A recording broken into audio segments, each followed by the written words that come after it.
안녕하세요 여러분, 리타입니다. 오늘은 아직 한국에는 발간되지 않은 책을 가져왔는데요. 그 12 Rules of Life, An Antidote to Chaos라고 12가지 삶의 법칙, 혼돈의 해독제라는 책인데 이제 영미권이랑 프랑스랑 독일에서 나오자마자 베스트셀러가 된 책입니다.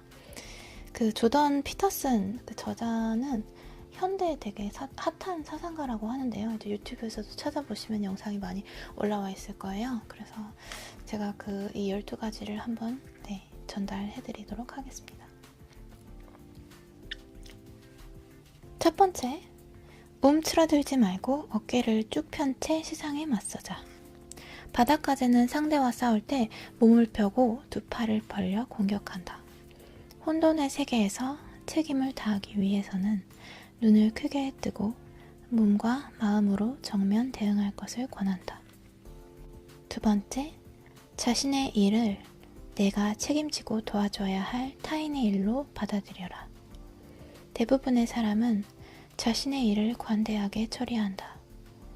객관적인 눈으로 자신의 일을 대하라. 남을 도울 때처럼 애정을 갖고 자신의 일에 매진하라. 세 번째, 당신에게 최선을 다하도록 요구하는 사람과 친구가 되라. 어울려 다니면서 서로가 추락하길 기다리는 좋은 것이 좋다 식의 교제가 아니라 자신의 장단점을 이해하고 말해주는 친구를 만들라. 네 번째, 스스로를 어제의 나와 비교하라. 나를 오늘의 성공한 타인과 비교하지 마라. 성공은 간단히 설명될 수 없다. 그러나 실패는 분명하다. 마약, 알코올과 같은 나쁜 습관은 명확한 실패로 인생을 이끈다. 건강하고 알찬 생활을 하는 것이 성공으로 나아가는 길이다. 다섯 번째, 너의 아이가 싫어하는 일을 강제로 시키지 마라. 자식을 부모의 생각에 맞춰 교육하지 마라. 원칙과 의미를 알려주되 만약 거기에서 어긋날 경우 혹독한 벌을 내리는 것도 피하지 마라. 여섯 번째, 세상을 비난하기 전에 먼저 너의 집안 정리부터 해라. 세상을 바꾸자고 웅변을 토하기 전에, 남을 비판하기 전에 먼저 너가 상대에 가지고 있는 살기를 조절해야 한다. 여기서의 살기는 질투심이나 상대에 대해서 갖는 부정적인 감정들을 의미하는 것 같습니다. 일곱 번째, 이해득실이 아니라 삶의 의미를 주는 일에 매달려라. 인생에서의 성공이 중요하지 사회생활에서의 성공이 중요한 것은 아니다. 가족, 자신을 연결해 삶의 의미를 찾아야 한다. 여덟 번째, 진실을 말하라. 적어도 거짓말은 하지 마라. 작은 부분이라도 거짓말하지 마라. 수백만 명의 목숨을 앗아간 공산주의나 나치 체제도 지식인들의 체제 미화와 같은 작은 거짓말에서 시작됐다. 아홉 번째, 너가 모르는 것을 다른 사람이 알고 있으리란 가정하에 남의 말에 귀 기울여라. 세상에서 너만이 주인공인 것은 아니다. 말하고 가르치기 전에 남으로부터 배우고 익히는데 시간을 보내라. 열 번째, 말할 때 정확하게 말하라. 무책임하게 듣기 좋은 말만 하지 마라.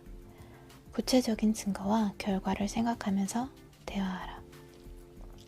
11번째, 아이들이 스케이트보드를 탈 때에는 그냥 내버려둬라.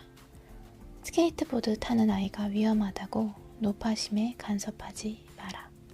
결국 알아서 잘 탄다.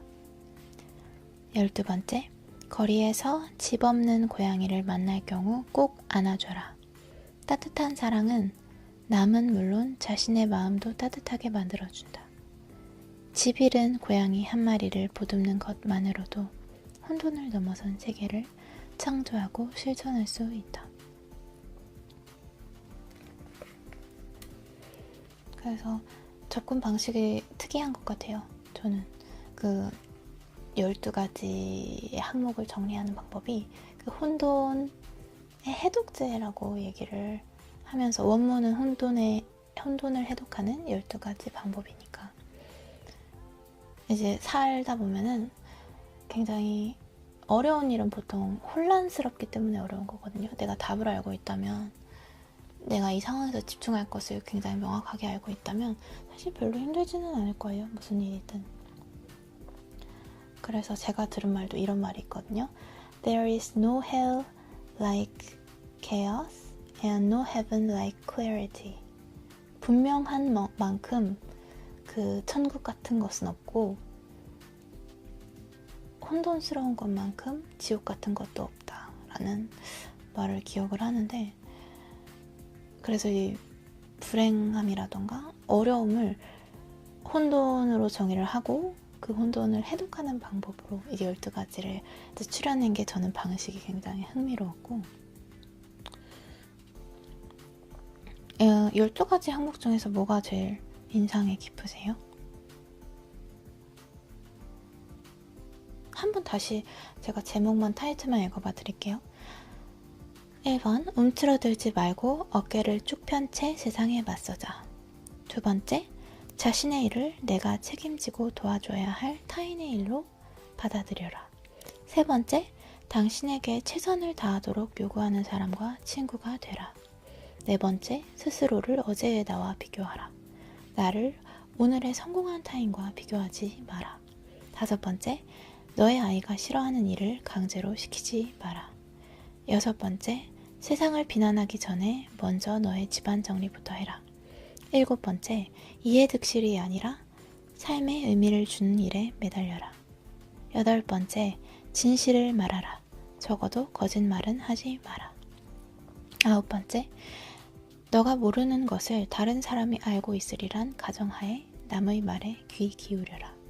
10번째, 말할 때 정확하게 말하라. 11번째, 아이들이 스케이트보드를 탈 때는 그냥 내버려 둬라. 12번째, 거리에서 고양이를 만난 경우 꼭 안아줘라. 저는 3개를 골랐는데 4개일 것 같아요. 움츠러들지 말고 어깨를 쭉 편 채 세상에 맞서자. 왜냐면 과거의 일을 돌이켜보면 다 겁먹어서 문제였거든요. 저 같은 경우는.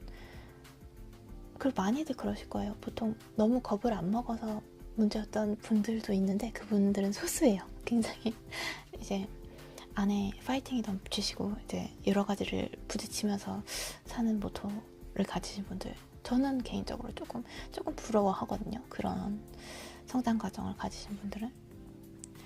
근데 저는 이제 과거의 일을 쭉 돌이켜보면 특히 내면적인 고통을 유발했던 사건들을 생각을 해보면 이게 굉장히 문제였어요. 뭐든지 어려울 거라고 가정하고 내가 마음으로 맞선 것. 당당하고 쫄지 말고, 이게 굉장히 중요한 것 같아요. 굉장히 유의해야 되는 점인 것 같아요, 저는. 그리고 4번째, 스스로를 어제의 나와 비교하는 것. 남들과 비교하면 너무 비교 대상이 많기 때문에 어려워요. 그리고 꾸준하게 나아갈 수도 없고, 그래서 늘 나의 경쟁자는 나. 지금 내가 한 행동이 어제의 이 똑같은 상황이 주어졌으면 내가 했을 행동보다 한 스텝 나아갔는가? 딱 한 스텝이라도. 그거를 굉장히 중요하게 생각하려고 하고 있습니다. 그리고 이 9번째 항목인데, 너가 모르는 것을 다른 사람이 알고 있으리란 가정하에 남의 말에 귀 기울여라. 저도 제 생각이 좀 강한 편이어서 저는 그렇게 생각하지 않았는데 대화를 하다 보면 조금 그런 느낌이 있더라고요. 조금 내 생각 안에서 남의 생각을 해석하려는 그런 경향이 있는 것 같아서, 그런 경향이 어쩌면 강하겠다 싶더라고요. 나는 잘 인지를 하지 못하고 마음을 열고 듣는다곤 하지만, 그래서 내가 모르는 것을 남이 알고 있다는 가정 아래에, 그 전제 아래에 대화를 하는 게 중요하겠다라고 느껴져서 저도 변화를 해보려고요.